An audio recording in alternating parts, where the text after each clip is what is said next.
نام بھی بس دیکھا دیکھی. ایک تو علماء کا ساتھ ہے. دوسرا یہ کہ جب بھی وقت آئے گا رسول اللہ صلی اللہ علیہ وسلم کے دفاع کا، صحابہ کرام کے دفاع کا، اہل بیت اعظام کے دفاع کا، تو یہی علماء آپ کو سر فہرست نظر آئیں گے. انہی علماء کی اولاد آپ کو سر فہرست نظر آئے گی. انہی علماء کے شاگرد، انہی علماء سے تعلق رکھنے والے آپ کو سر فہرست نظر آئیں گے. دنیا دار طبقہ پیچھے نظر آئے گا. تو 24 جولائی کو ہمارے چیف جسٹس نے قادیانیوں کے متعلق ایک غلط فیصلہ دیا ہے. رات تقریباً 12 بج چکے تھے. میں ایک کتاب کا مطالعہ کر رہا تھا. آپ کیا سمجھتے ہو جمعہ بھی پڑھا دیا جاتا ہے؟ اس کے لیے بھرپور تیاری کر. رات 12 بجے کی بات ہے. میں بھی کتاب پڑھ رہا ہوں. ہمارے حافظ قاسم صاحب کا مجھے میسج آیا اسی حوالے سے. پہلے بھی میرے ذہن میں تھا کہ تھوڑی سی بات کروں گا، لیکن ان کا یہ کہنا تھا کہ پورا جمعہ بات کی جائے. انشاءاللہ یہ ادھار پھر کبھی صحیح.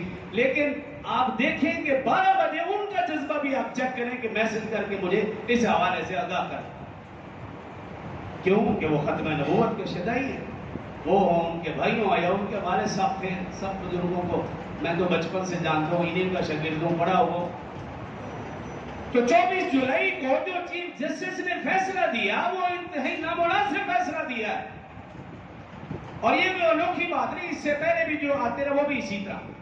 اب وہ معاملہ کیا ہے؟ کچھ قادیانیوں نے 2019 کے اندر مرزا محمود کی ایک کتاب تفسیر صغیر کے نام سے، نعوذ باللہ، اس نے اپنے حوالے سے قرآن کی تفسیر لکھی جو کہ مفسرین محدثین کے بالکل برعکس ہے. چلو جو لکھی وہ ایک الگ معاملہ. لیکن 2019 میں قادیانیوں نے ایک میٹنگ کی اور اس میٹنگ میں جو ان کے کرتے دھرتے آئے تھے ان کے اندر تقسیم کی.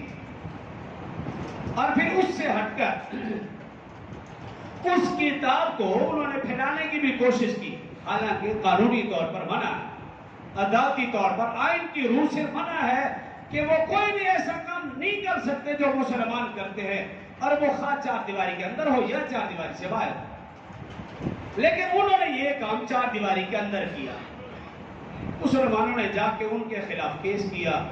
خیر 2022 میں جا کر کچھ سماعت ہوئی، 23 میں جا کر سماعت ہوئی، اور 23 میں جا کر وہ جو ان کا نام گرامی تھا، مبارک کا نامی جو قادیانی تھا، وہ گرفتار بھی ہوا. اور جب گرفتار ہوا چراب نگر میں تو پھر ان کی ہمت دیکھیے، انہوں نے چراب نگر تھانے کے اوپر حملہ بھی کر دیا. اور پھر افسوس کن بات یہ ہے کہ حملہ کرنے کے بعد بھی ان کے اوپر کوئی کارروائی عمل میں نہ لائی گئی. تو آپ سوچیں وہ کتنے مضبوط ہو رہے،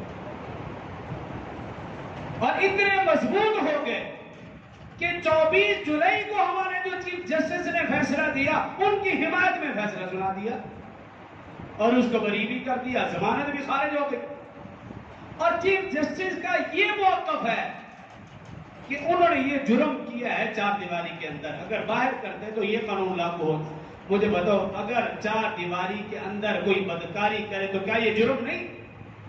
4 دیواری کے اندر کوئی چوری کرے تو کیا یہ جرم نہیں؟ 4 دیواری کے اندر رہتے ہوئے کوئی شراب پیے، کوئی قتل کرے، کیا یہ جرم نہیں؟ جرم تو جرم ہے، وہ 4 دیواری کے اندر ہو یا 4 دیواری سے باہر ہو. تو اس کا مطلب کیا ہے کہ قادیانی اتنے مضبوط ہو رہے ہیں کہ وہ چیف جسٹس ہو یا آرمی چیف ہو، ان تک ان کے ہاتھ پہنچ چکے ہیں. لیکن دیکھنا یہ ہے کہ کیا میرے اور آپ کے ایمان تک بھی ان کے ہاتھ پہنچے ہیں. جب بھی ایسا معاملہ ہو کبھی بھی پیچھے نہ رہیں.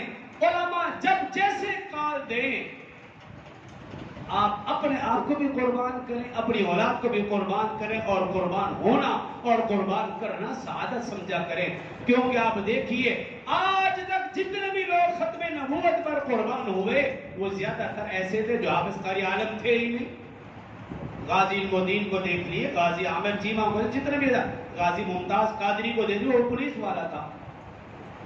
تو یہ آپ لوگوں کی بھی ذمہ داری ہے کہ جب آپ سوشل میڈیا استعمال کرتے ہو تو ان کے اوپر ایسی چیزوں کے اوپر نظر رکھا کریں کہ کہاں قادیانی کا اثر و رسوخ بڑھ رہا ہے، اور میں اور آپ سوشل میڈیا کے اوپر اپنا کیا کردار ادا کر سکتے ہیں، ان کے اوپر بھی ذرا غور کیا کرو. اور اس کے ساتھ ساتھ